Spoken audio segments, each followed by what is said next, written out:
They whispered that if you looked into his eyes too long, you could feel your soul curdle. The Emperor of Rome, draped in purple and crowned with absolute power, had turned his private villas into laboratories of human degradation. Behind the polished marble, behind the sanctity of empire, Tiberius, the man Rome once hailed as a savior, was becoming something else. Something far darker. Imagine this, the most powerful man in the world using children, not soldiers, not senators, but children, as instruments for his twisted appetites. Old chronicles speak of infants trained to crawl across his body like animals, their innocence desecrated in ways so vile that even hardened Roman scribes refused to write the details in full.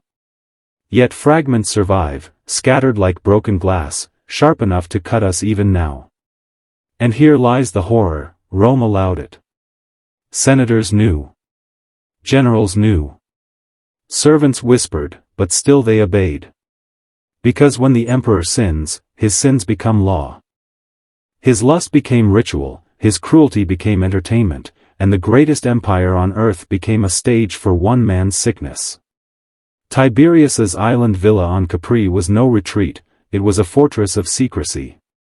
The cliffs themselves acted as prison walls, the sea as a moat of silence. There, hidden from public eyes, he orchestrated acts that can only be described as ceremonial corruption, rituals of power where sex was never about pleasure, but about domination, humiliation, and the breaking of human spirit. He did not merely take what he wanted, he engineered an environment where resistance itself became impossible. Victims, slaves, captives, sometimes even the noble-born, were forced to serve not out of desire, but because refusal meant death, or worse. Rome had many words for authority, but under Tiberius, authority was stripped bare to its most perverse core: control over flesh, control over fear, control over the mind itself. Understand this: when leaders like Tiberius descend into perversion, it is never just about private sin. It is about the machinery of power itself, because what is tolerated in secret always bleeds into the public soul. Rome rotted from the inside, one secret act at a time, while citizens cheered for bread and circuses, blind to the poison spreading through their empire. And you, listening now, you must realize, what Tiberius created was not unique to Rome. It is the template of corruption. A reminder that when men surrender vigilance, when they allow rulers to blur the line between pleasure and cruelty, empire becomes nothing more than a mask for organized perversion. Before Tiberius became a creature of shadows, he was a soldier. Cold, yes. Distant, yes. But disciplined.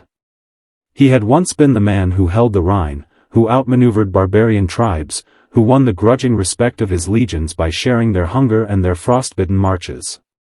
He was not loved, but he was trusted. Rome believed discipline defined him.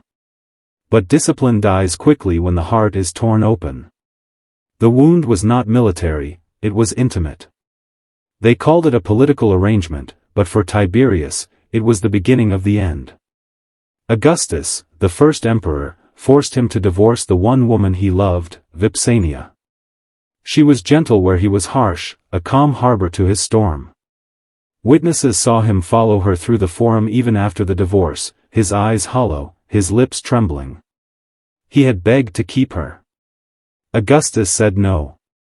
And in Rome, an emperor's command was stronger than love, stronger than blood. So Tiberius obeyed. He married Julia instead, Augustus's daughter, a woman who despised him as much as he despised her.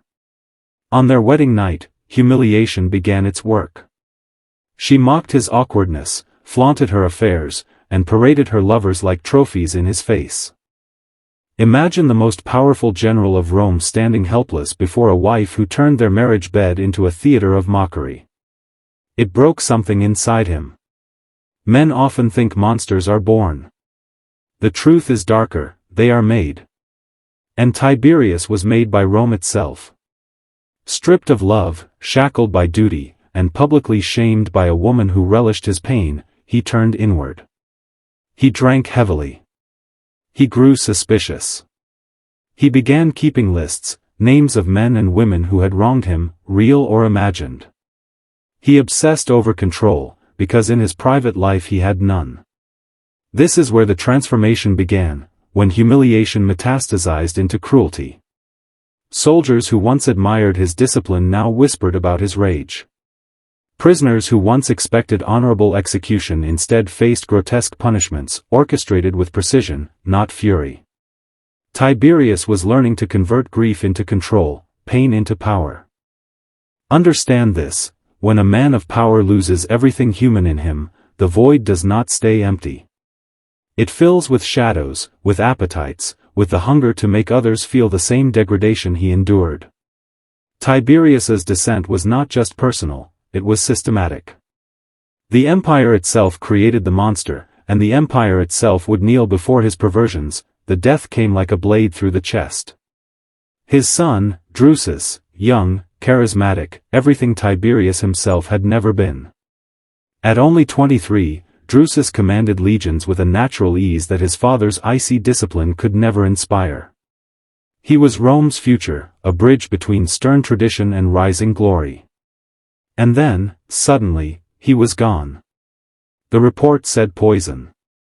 But not ordinary poison. No, the physicians noted how it had been crafted with a surgeon's precision, a chemical torture designed not to kill swiftly, but to prolong agony. Drusus's body convulsed for hours, his eyes bulging, his mouth frozen in a grotesque mask of suffering. Whoever mixed that poison wanted him to know he was dying, to feel each organ surrender, one by one. And when the news reached Tiberius, something shattered. Witnesses said his face remained calm, but his hands clenched so tightly that his own blood dripped from his palms. He gave only one order: bring me everyone who touched his food and drink. The investigation began that very night. Not Roman justice, no court, no witnesses, no mercy. This was vengeance in its purest form. One by one, slaves, cooks, attendants were dragged into interrogation. Some were beaten until they confessed to crimes they had never committed. Others were executed without trial, their bodies tossed into the sea. The true poisoner was never found, or perhaps Tiberius never cared. The act of torment itself was the point. His grief had curdled into rage, and rage into obsession. And here lies the deeper truth: losing Drusus did not only kill Tiberius's last shred of love. It destroyed his tether to sanity. Love for Vipsania had once kept him human. Love for his son had kept him grounded. Both were taken, ripped away by political command and silent daggers. What remained was a void no wine could fill, no duty could soothe. This is when Tiberius began to slip fully into darkness. He withdrew from Rome, retreating to Capri, where the sea cliffs shielded him from scrutiny. But isolation did not heal him. It incubated him. On that island, cut off from restraint, he turned pain into ritual, lust into punishment, pleasure into terror. Capri would not be a retreat. It would be a laboratory of corruption. And you must understand, brother, this is not just the story of a grieving father. This is the story of how power, when stripped of love and bound by humiliation, mutates into something inhuman. Tiberius was no longer merely emperor. He was becoming a predator of souls. Capri was supposed to be paradise. White cliffs rising over blue water, villas bathed in sunlight, gardens perfumed with roses. But under Tiberius, paradise became prison. The island was fortified, the seas patrolled. No one entered without his consent. No one left without his silence. And within those marble halls, Rome's second emperor orchestrated a theater of perversion that history still struggles to describe. The chroniclers whisper of what they called the piscini, the fish ponds. Children, some barely old enough to walk, were forced into these waters, naked, trained to perform unspeakable acts upon the aging emperor as he lounged in the shallows. He called them his little fishes. They were not human to him, but toys. And when they resisted, when fear made their small bodies tremble, his guards were ordered to punish them until obedience replaced innocence. But it did not end with children. Senators, envoys, and foreign guests who visited Capri often returned broken. Some never returned at all. Rumors spread of orgiastic banquets where slaves were compelled to perform acts not of desire, but degradation, acts designed to remind every witness that resistance meant death. Sex on Capri was not about pleasure. It was about erasure. Erasure of dignity, erasure of identity, erasure of the human soul until only obedience remained. And Tiberius watched it all with clinical detachment. He had become more than a man indulging appetite, he had become an engineer of submission. What others called orgies were, in truth, experiments in control. He discovered that if you break someone's body, they might resist. But if you break their mind through shame, through humiliation, through the constant reminder that their body was no longer their own, then you own them forever. Understand this, Capri was not an accident of lust. It was a design of power. Every act of perversion, every ritual of humiliation, was a demonstration that the emperor's will was the only law. The Senate might debate. Generals might march. But on Capri, Tiberius proved that Rome itself belonged to him, down to the last scream, down to the last tear. And the worst part? Rome knew. They whispered in the Senate halls. They passed rumors in the forums. But they did nothing. Because in an empire of bread and circuses, as long as the games continued and the grain shipments arrived, what happened on Capri remained hidden. The corruption of one man became the corruption of an entire civilization. Now ask yourself, how many empires since Rome have built their own hidden Capris? How many rulers have cloaked their sickness behind marble walls while the world looked away? You must understand, what Tiberius created on Capri was not mere indulgence. It was method. Every act of cruelty had a purpose. Every humiliation was a lesson in obedience. And this is why his darkness still matters, because the same patterns have echoed through every empire since. Tiberius understood something that tyrants and secret societies have never forgotten: control over the body is nothing compared to control over the mind. When you make a man bleed, he remembers his pain. But when you make him betray himself, when you force him to do things so vile he can never look in a mirror without shame, you own him forever. Shame is the invisible chain. Capri was built on it. Victims were not simply abused. They were made participants in their own degradation. Children forced into roles no child could understand. Nobles compelled to perform acts so unnatural they would never dare speak of them. Slaves trained to carry out their master's sickness as if it were ritual. And in that silence, in that inability to confess, Tiberius's power grew. He didn't just dominate them physically, he colonized their souls. The Senate knew. The guards knew. Rome's nobility whispered, but whispers are not resistance. They were already trapped in the emperor's system, complicit through silence, enslaved by their own fear. And so the corruption of Capri bled into the empire. Senators learned to survive by compromise. Generals learned to avert their eyes. Citizens learned to numb themselves with bread and spectacle. Do you see the pattern? Capri was not an island. It was a mirror. A mirror of Rome's decay. And here is the secret no one wants to admit: systems of power always use perversion as a weapon. When rulers lose legitimacy, when empires rot from within, they do not strengthen through virtue, they strengthen through corruption. They break the spirit of their subjects until obedience feels easier than truth. Tiberius was not just indulging lust. He was perfecting the formula that rulers and institutions still use today. And if you are listening to this now, you must decide: will you be like those senators, whispering in fear? Or will you see Capri for what it truly was, a warning carved in blood and stone? Pause here. Let this sink in.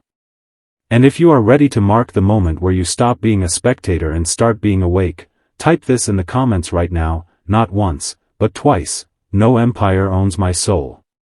This is not just engagement. It is ritual. A symbolic act of resistance against the chains that have bound men since Rome. The nightmare did not end with rebellion, nor with justice.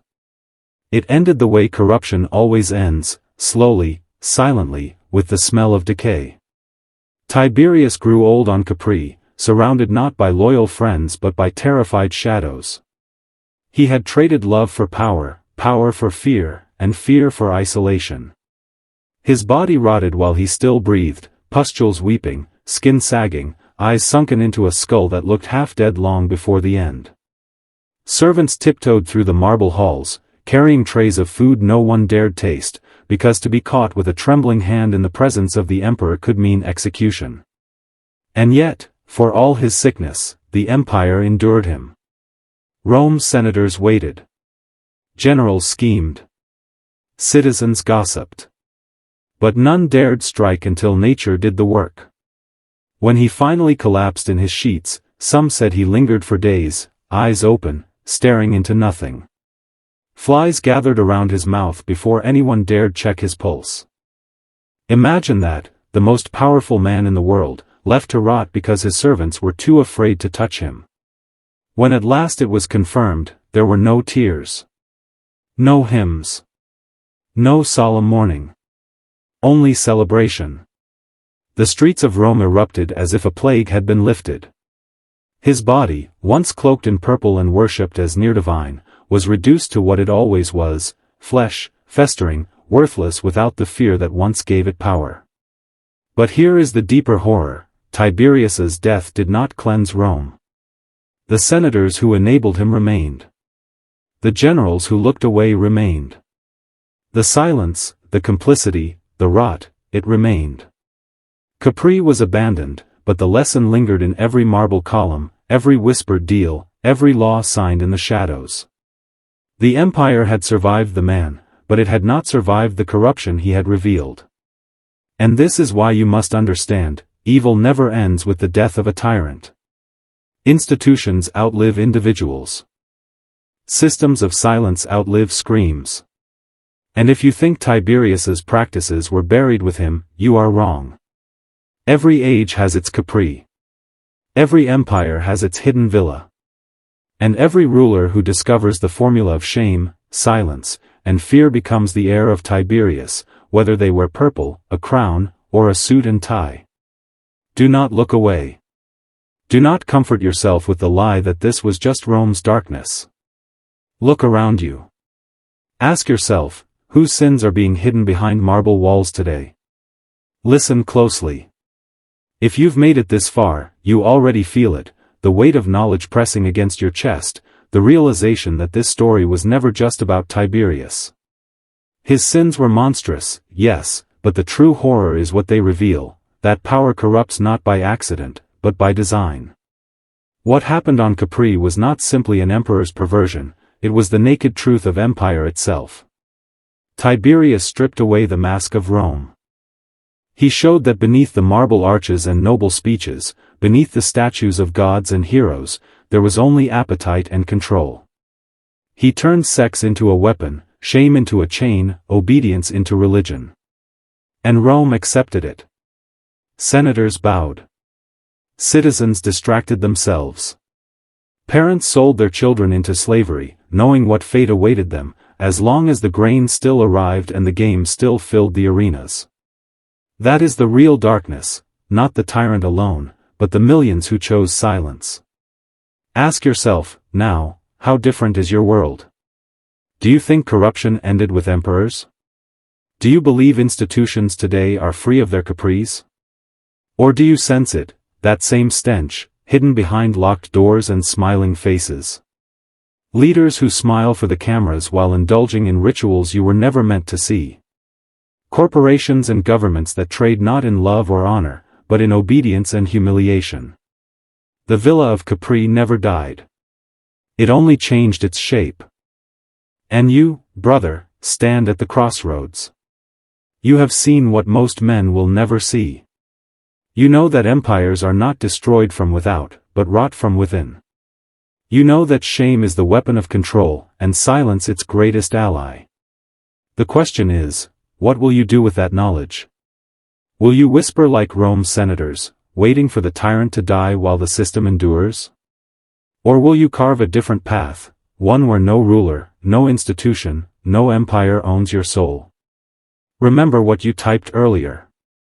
Say it again, aloud if you must, no empire owns my soul. Let it burn into your identity.